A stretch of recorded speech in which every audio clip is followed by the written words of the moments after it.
سے 4-5 سال پہلے میں بھی آئی ٹی کی فیلڈ میں تھا، سافٹ ویئر انجینئر، اپنے کام میں لگے ہوئے، کبھی سوچا بھی نہیں تھا. لیکن کچھ ایسا اتفاق ہوا کہ تھوڑا سا اسٹڈی کرنے کا موقع ملا، تھوڑی سی آنکھیں کھلیں.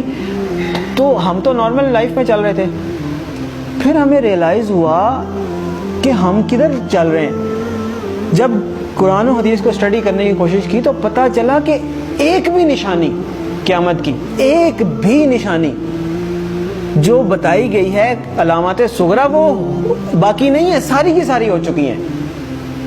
اگر کسی کو کسی اسپیسیفک نشانی کے بارے میں کوشچن ہے تو مجھے بھی بتائیں. اول تو مطلب جو میں نے اسٹڈی کیا ہے مجھے تو تقریباً سب بھی ملی ہیں. تو ایک دن ایک صاحب کہنے لگے آپ تو کہہ رہے ہیں ساری ہو گئی ہیں، پیلے جھنڈے نہیں کہیں سے نکلے. تو میں نے کہا پیلے جھنڈے تو وہ رابعہ ابھی نکلے تھے مصر میں، جب صدر مرسی کی حکومت انہوں نے گرائی تھی تو وہاں پہ پیلے جھنڈے رابعہ کا نشان انہوں نے بنایا تھا اور بڑی احتجاج کی تھی، وہاں سے پیلے جھنڈے نکلے تھے. پھر ایک اور صاحب کہنے لگے کہ دخان نہیں آئی جی، دھواں ہوگا جو زمین کو اپنی لپیٹ میں لے لے گا. میں نے بتایا کہ دخان تو اللہ واللہ عالم، ہم عقل کل نہیں ہیں، لیکن دیکھیں ہم نے تو وہ دیکھنا ہے کہ جو ہماری سمجھ میں بات آتی ہے. آج سے 7-8 سال پہلے ہم بھی اسی پنجاب میں رہتے ہیں، اسی دنیا میں رہتے ہیں. دھند ضرور ہوتی تھی، دھواں بھی ہوتا تھا، دھواں اسموگ نہیں ہوتا تھا کہ وہ پورے لپیٹ میں لے لیتا ہے. دھواں تو ایسے ہوتا ہے نا دور سے نظر آئے. دخان ایسا ہے کہ یخشى الناس، قرآن میں اللہ نے فرمایا یوم تأتی السماء بدخان مبین یخشى الناس ھذا عذاب علیم. وہ بھی پورا ہو گیا. پھر کیا رہ گیا؟ پھر انہوں نے کہا عربوں میں شرک آ جائے گا، وہ تو نہیں آیا. تو میں نے کہا میں بھی سوچتا تھا نہیں آیا، بلکہ جب میں یہ حدیث پڑھ رہا تھا تو میرے ذہن میں یہ تھا کہ پتہ نہیں عربوں میں شرک پتہ نہیں کب آئے گا. سب سے زیادہ قرآن حدیث وہاں پڑھا جاتا ہے، حرمین شریفین وہاں پہ ہیں، عبادات وہاں پہ ہوتی ہیں، مساجد رمضان میں وہاں بھری ہوئی ہوتی ہیں. تو پتہ نہیں کب ہوگا. اتفاق کی بات ہے کہ میرا نہیں خیال کہ ہفتہ گزرا ہوگا یا کچھ، تو وہ خبر آئی کہ وہ انہوں نے یو اے ای میں مندر بنایا اتنا بڑا اور باقاعدہ نعوذ باللہ اس کی پوجا کر کے انہوں نے اس کی افتتاح کیا. عجیب لگا کہ اتنی جلدی کہ جب آپ حدیث پڑھتے ہیں تو آپ کو لگتا ہے کہ عربوں میں شرک لوٹ آئے گا. پتہ نہیں، یہ تو بہت ہی مشکل بات لگتی ہے. اور ہم نے مطلب ایک ہوتا ہے سالوں گزر جائیں پھر بھی بات ہے، وہ ادھر پڑا ادھر وہ بات ہوگی. تو ایک بھی نشانی مجھے نہیں ملی. اگر کسی صاحب کو ملی ہے تو مجھے بھی بتائیں. اس کا مطلب ہے علامات صغریٰ ساری پوری ہو گئی ہیں. اب علامات کبریٰ کا وقت ہے. پہلی علامات کبریٰ میں سے پہلی کیا ہے؟ امام المہدی کا ظہور پہلی علامات کبریٰ میں سے پہلی بڑی نشانی ہے. دوسری ہے دجال کا ظہور. تیسری ہے حضرت عیسیٰ علیہ السلام کا حضرت عیسیٰ علیہ السلام کا آسمان سے آنا واپس. چوتھی ہے یاجوج ماجوج. 4 یہ نشانیاں ہیں قیامت کی علامات کبریٰ. پھر 2 اور نشانیاں ہیں، سورج کا مغرب سے نکلنا اور دعوت الارض کا نکلنا. کیٹیگرائزیشن یہ حدیث میں نہیں ہے کہ 4 نشانیاں ہیں یا 5 ہیں، ویسے بتایا گیا ہے. اس کو پھر علماء نے اپنے حساب سے، جیسے میں نے پہلے آپ کو بتائی دخان ہو گیا یا مختلف رابعہ ہو گئے، پہلی پیلے جھنڈے ہو گئے، یہ وہ ان کو علامات صغریٰ کہا گیا ہے، چھوٹی نشانیاں. اور یہ جو ابھی میں نے 4 آپ کو گنوائی ہیں نا، علامات کبریٰ کے طور پہ کیٹیگرائز کیا گیا ہے. لیکن یہ جو باقی 2 ہیں میں ان کو علامات کبریٰ میں کیٹیگرائز نہیں کرتا، میری اپنی ایک کیٹیگرائزیشن ہے.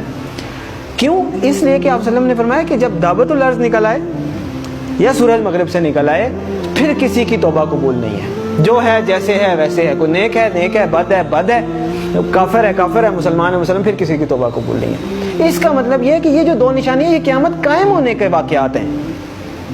وہ تو ایک قسم کی قائم ہو گئی نا قیامت. تو جو نشانی تو وہ ہے کہ آپ الرٹ ہے، نشانی ہے بھائی آنے والی ہے، تیار ہو جائیں. تو جب آ گئی تو پھر تو نہ توبہ ہے نہ کچھ ہے، پھر تو نشانی نہ ہوئی، پھر تو ہو ہی گئی. جب توبہ ہی نہیں قبول، اس کے بعد آپ کوئی چینج ہی نہیں، ایکسیپٹنس. تو اس لیے 4 نشانیاں قیامت قائم ہونے کی ہیں.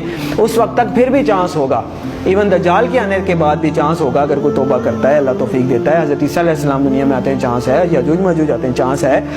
لیکن اس کے بعد دعوت الارض نکل آیا یا سورج مغرب سے نکل آیا، پھر ختم. تو علامات صغریٰ ساری پوری ہو گئی، علامات کبریٰ کا وقت. اور علامات کبریٰ میں سب سے پہلے امام المہدی کا ظہور ہے.